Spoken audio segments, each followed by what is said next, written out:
Hello guys, good morning! Welcome back to the vlog. Alam ko medyo madilim, so nandito kami ngayon sa Mount Batur. Wala pa kami sa Mount Batur, paakyat pa lang, pero nakasakay na kami sa 4x4 namin na jeep. Madilim lang, hindi ko ma-videohan. So, gumising kami ng alas 3 ng umaga. Sinundo kami ni Kuya Ronnie, yung aming friend na driver, ng alas 3 ng umaga. Kasi 4 AM yung kitaan dito sa jump off.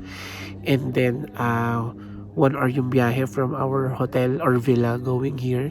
So kaya ito mga 4 nakarating kami dito sa jump off. Ang lamig-lamig at I'm not sure kung gaano katagal yung biyahe nitong 4x4 going to Mount Batur. So pakita ko sa inyo, sama kayo later. Let's go!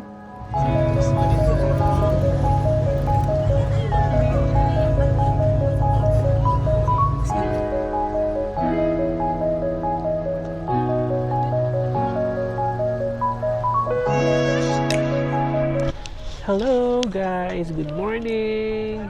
Ayan, nandito tayo ngayon sa Mount Batur na.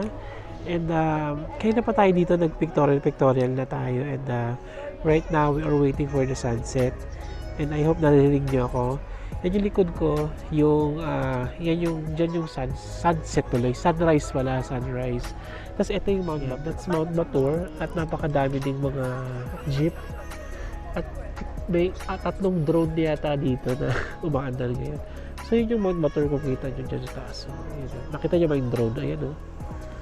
Yan. So from here to our place, going to the summit, mga 1 hour pa daw yung trek. Pero hindi na kami nag-trek. Nandito na lang kami kasama ng mga other tourists nag-aantay ng sunrise.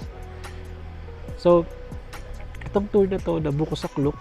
Ano lang to, mga less than 1,000. Pero walang transfer. Kaya nag-rent pa kami ng car going to our villa in Ubud, going here in the jump off point of Mount Batur. Parang ano din yun, parang 600 yung two-way na rent namin sa car. Then pag kayo pumasok sa Mount Batur complex, parang merong 50,000 na entrance.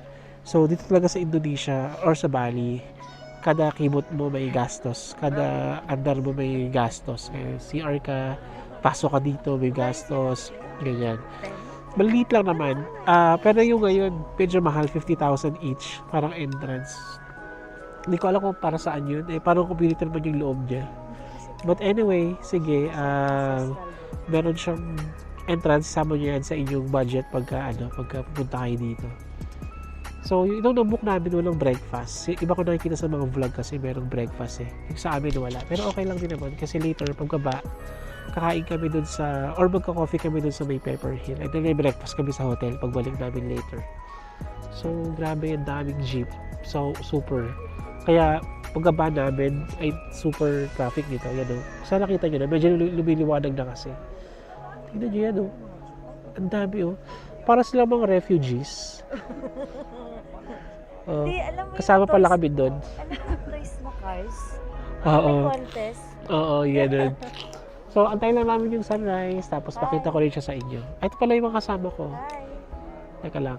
Ayan sila na. Ayan. Yan palang kumot. Ito din, may gastos din. I-renta nyo to, 40,000 ang isa. So, magkano yun? 100? 120. And si Claire. Sa ating B. Ay, ganda ng peso nyo dyan, oh. Teka, picture ako nga kayo dyan.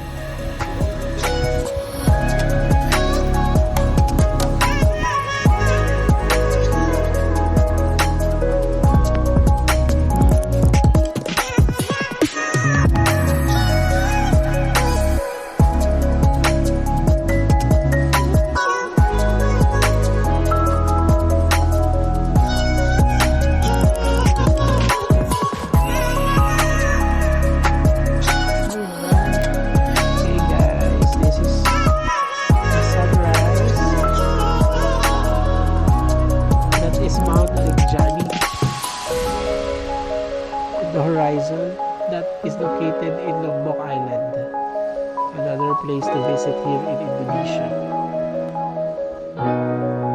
Everyone is now focused sa sunrise. Kasi nag-picture na sila. O, tinan niya. O, diba? Ang dami-dami tao dito. Sabi nila ano daw 600 daw yung umaakyat dito na... Tao ba yun? Tao ba yun o jeep, Claire? Alin? Yung umaakyat dito. 600 na tao o jeep? Saan? Dito. Bakit tao?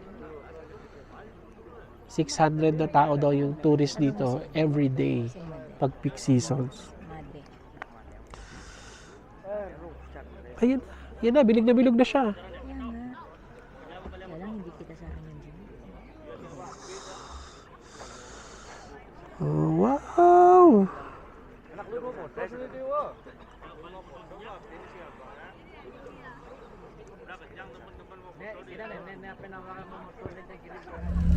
So guys, yung iba dito nagkababaan na sila. Ako, nagsi-CR pa. So yung CR dito napakamahal. 10,000 IDR. So that's already a 1 mil.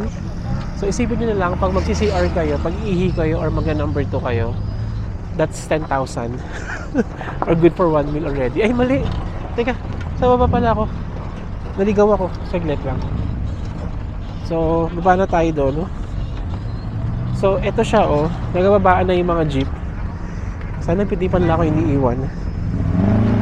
Medyo slippery lang. Dahil buhangin siya. Kaya, kailangan ingat kayo.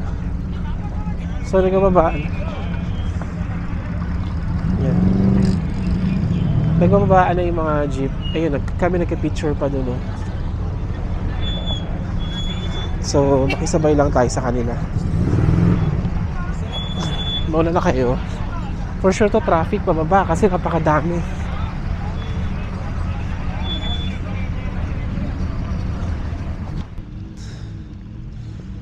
Guys, look at that. Oh. Nung nawala yung mga jeep, gumanda siya. Tingnan nyo, oh.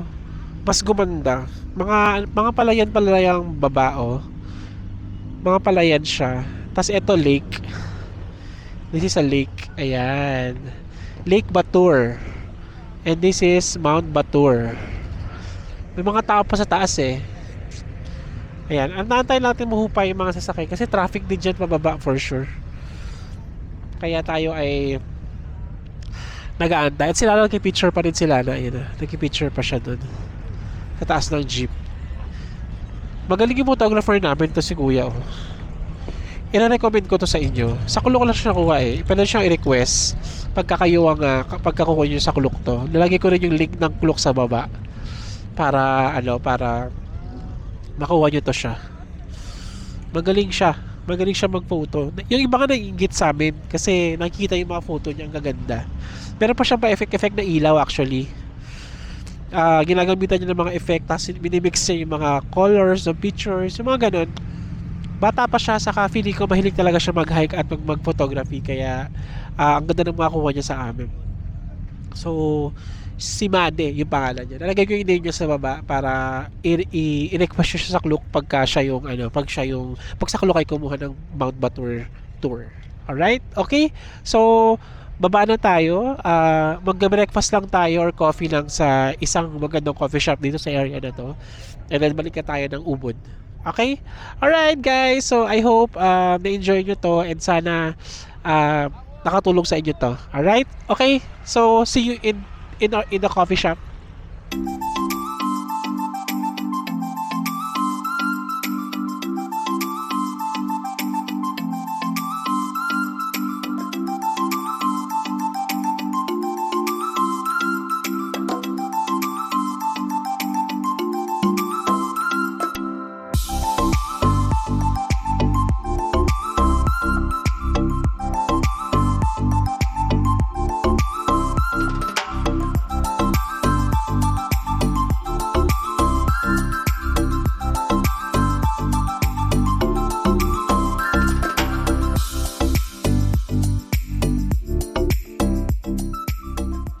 Hi guys! Okay.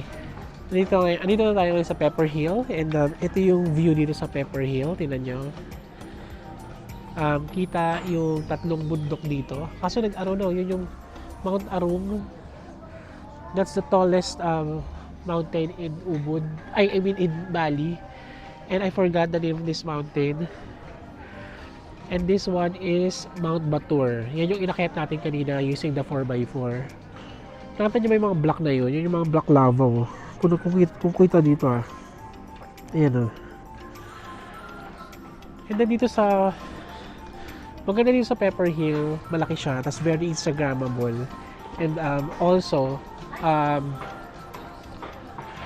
on the way na siya pabalik ng Ubud kung doon kayo nakatira sa Ubud or doon kayo nakastay.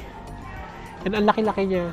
Tapos Instagrammable nga yung mga area, ang daming upuan, and higit sa lahat, very affordable yung mga food and drinks dito. Ang sarap pa ng mga food nila and drink. Yung in-order ko na super smoothie bowl, 65,000 lang siya, and worth it na siya, and marami na siyang fruits. Yung kailangan, ang sarap ng kanyang coffee, and si Ate Bing nag-order siya ng parang creme brulee. Ang sarap-sarap din ng creamy. So worth it yung pagpunta dito sa Pepper Hill Cafe.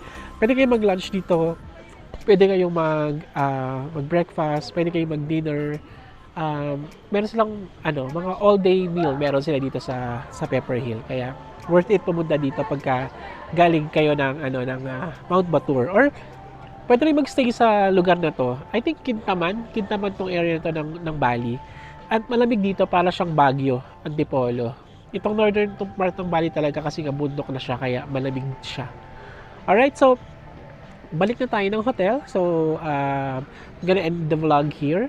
And on the next vlog, we're gonna transfer to Seminyak. So thank you guys for watching this vlog, and I hope you can like and subscribe our channel. And if you haven't, if you want to be notified for a new video, please click the bell button. Bye bye.